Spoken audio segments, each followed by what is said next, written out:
Hi everyone, কেমন আছো তোমরা? দুর্গাপুজো দেখতে দেখতে টুক করে চলে গেল।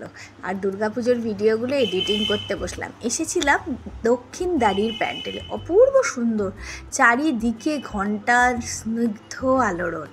আর এই ভিডিওটা এডিটিং করতে করতে সেই সুন্দর দিনগুলোর কথা এত মনে পড়ছে, এত আনন্দ, এত উচ্ছ্বাস কোথায় যেন চলে গেল। তারপরে ধীরে ধীরে আমরা চললাম, দেখো কোথায়, টালা প্রত্যয়ের দিকে। টালা প্রত্যয় দেখো কি দারুণ প্যান্ডেল, কি দারুণ তার ভাইবস, কি মানে কিছু বলার নেই।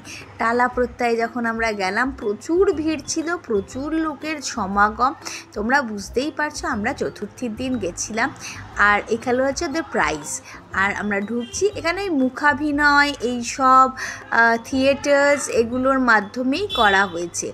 আর এইখানে যেটা করা হয়েছে সেখানে আমি তো বুঝিনি অতটা, তবে বীজের মধ্যে বিষ এইসব। আর ওখানে থিয়েটার টাইপের হচ্ছিল, বিশাল বড় মাটির মূর্তি, আর ওরা তো নিজেরাই বিসর্জন করে। এখানে তোমার ওর ঠাকুরকে নিয়ে যাওয়া হয় না কোথাও, এবং বিসর্জনের প্রক্রিয়াটাও একটা দেখার মতো প্রক্রিয়া।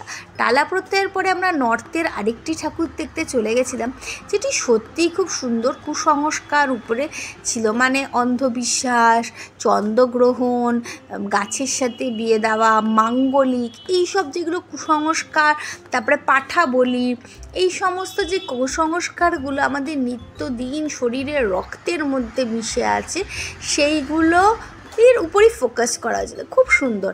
আর এই প্যান্ডেলটা এটা তো দারুণ ছিল, এটা পুরো রূপকথার উপর ছিল।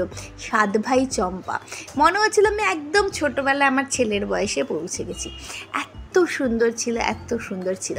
এখানে 7 ভাই চম্পা জাগরে জাগরে, খুব বেসুরা গলা আমি জানি, কিন্তু এটা এতটাই সুন্দর।